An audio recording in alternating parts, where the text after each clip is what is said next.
Hey everybody, it's pal Drew Dracy, and I hadn't planned on reviewing this book. I was going through some boxes of comics, and I was kind of organizing them. I don't do it like I used to. I used to spend hours and hours when I was a kid. Didn't have a job, didn't have all this other responsibility, but I just thumbed through it and I was having fun. I had read this story in the 70s because it was reprinted in Marvel Triple Action. That was in the 70s, it was really great to be a fanboy because you had the current Avengers and then you had the reprint, so it really filled you in on the lore of the Marvel Universe. Spider-Man had Marvel Tales, Fantastic Four had Marvel Greatest Comics, same thing, Hulk, Marvel Superheroes. So I just happened to look at this cover and think how crazy cool it is. And Stan kind of let the art breathe, and all he said was, welcome to the wonderful world of Marvel Madness. And you know what? I didn't realize it. It is a nice shape for the most part. It's still got that sheen. Like hardly any kinks. Only difference is I don't know if it's a coffee stain or something, and at the top there is a little bit of a color.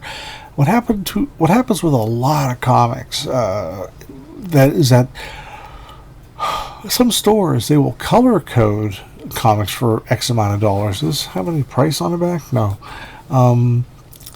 When I go to Eids down in Pittsburgh, they would write in pencil what's on the back, and lightly, they don't gouge it or anything. But anyway, a lot of the comics would have plastic bags, and they would have backing boards, and what they did a lot of times is they used a marker on the top to color code it. Like there would be a box of red ones, and let's just say it was $7, or let's say and then the blue would be like $5 even, so it just made it easier for everybody. So I got this, and I just happened to run into it, thumbing through my collection.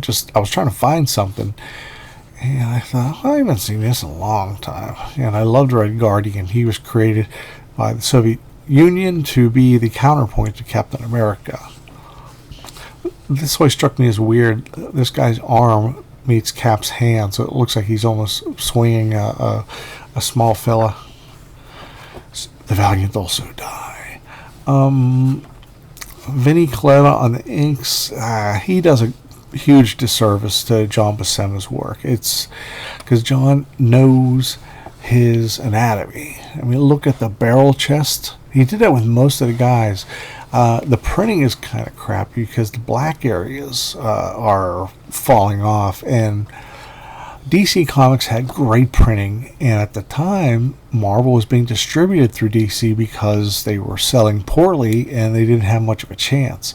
And little by little, Stan and Jack and Don and everybody else, they built up an audience, and there was a point where they were free of DC's distribution. Then they expanded the titles, and some were good, but it was a little bit of a thinning of the talent. And look how much the color bleeds off Hawkeye's chin, the top of Red Guardian. But the funny thing is, it was almost pretty much the same in the reprint.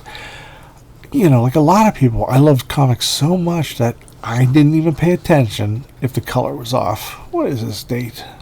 67. Yeah, another year they would be able to expand. And there's Hercules.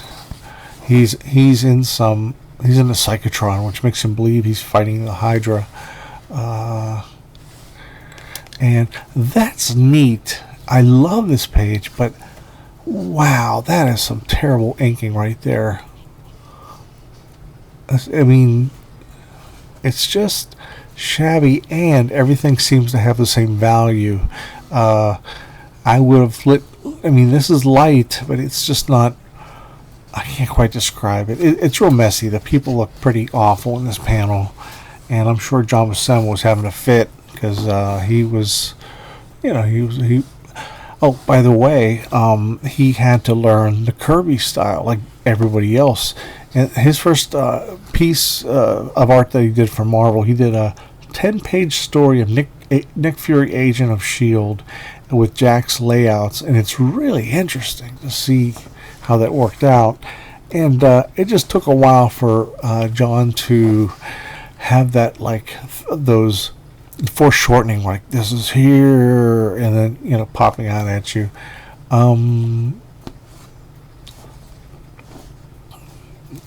Great imagery. Like, this is an odd page. I mean, I love it, but it's not strictly a Marvel page. I mean, that a great group shot, and then Cap's like warning them, and it's not that foreshortened. And I'm only saying that because it's good, but it's not what you would see from Kirby or that in-your-face style that he did so much. Love that. Look how bad the coloring is bleeding off a Cap. Look at that.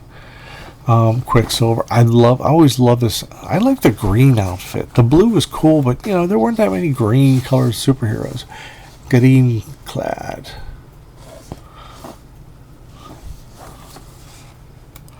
So there's a lot of mid shots. And when it came to action, you know, Kirby would have he would do roundhouses that would send the bad guys flying. This is a good follow through here.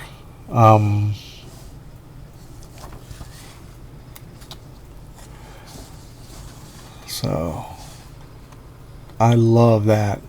And what's good is John quickly picked up on Captain America's there, and it's almost like letterbox movies. It's like it goes over to him, then it goes over to him. That's a Kirbyism that a lot of people adopted. Roy Thomas is writing this.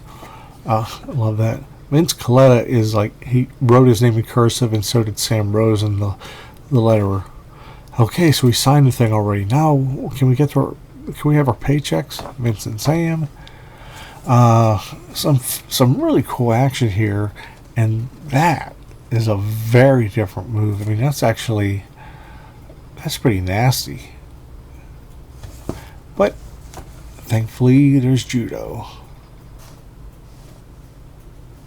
Judo was used, like Jack Kirby used judo a lot, and I think that was part of his training as an infantryman during World War II.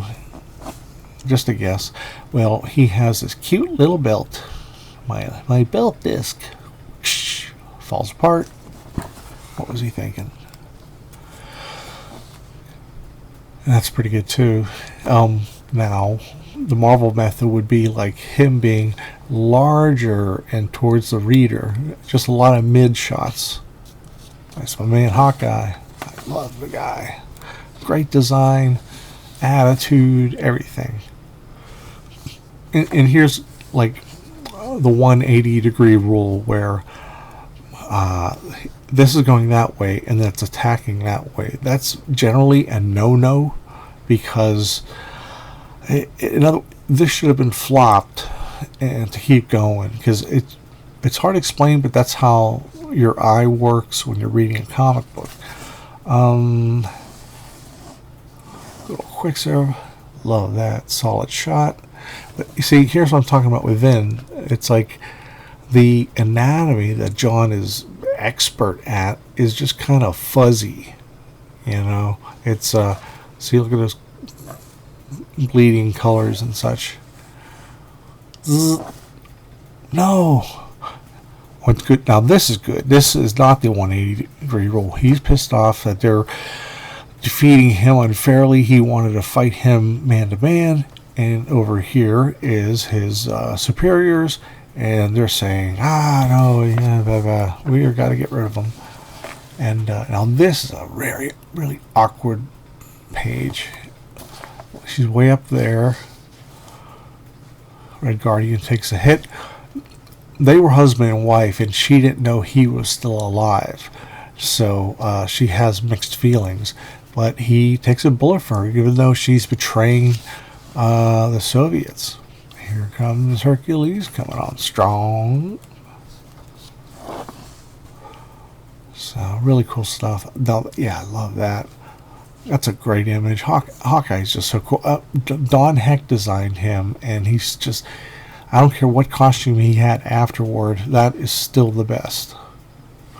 This guy's about to shoot, but Red Guardian says, never a cursed one, not until the heavens crumble, shall Captain America be killed by one so craving as you.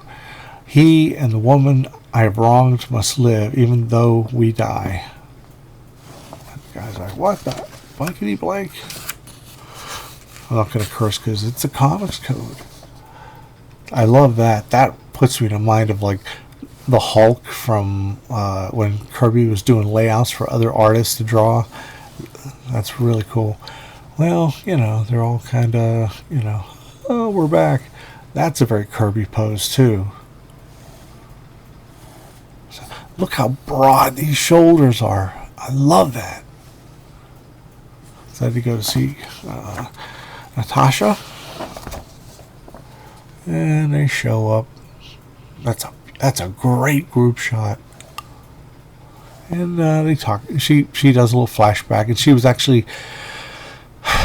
she had been posing as a traitor, but she was a member of S.H.I.E.L.D., so that was a big shadow over a lot of the Avengers. It's like, oh, she's a good gal, and they're like, no, she betrayed us, or she's a spy. And here we go. Come on. So at the time this came out, not Brand X, the humor book came out. FF67. I think that is Ronin. No, that's 65. Spider-Man 53 with Doc Ock. X-Men 36 with they had some real shitty battles or characters, villains that they fought. Okay, D is deprived of his senses. Now he's got to take Mr. Hyde and the Cobra on. Thor 144.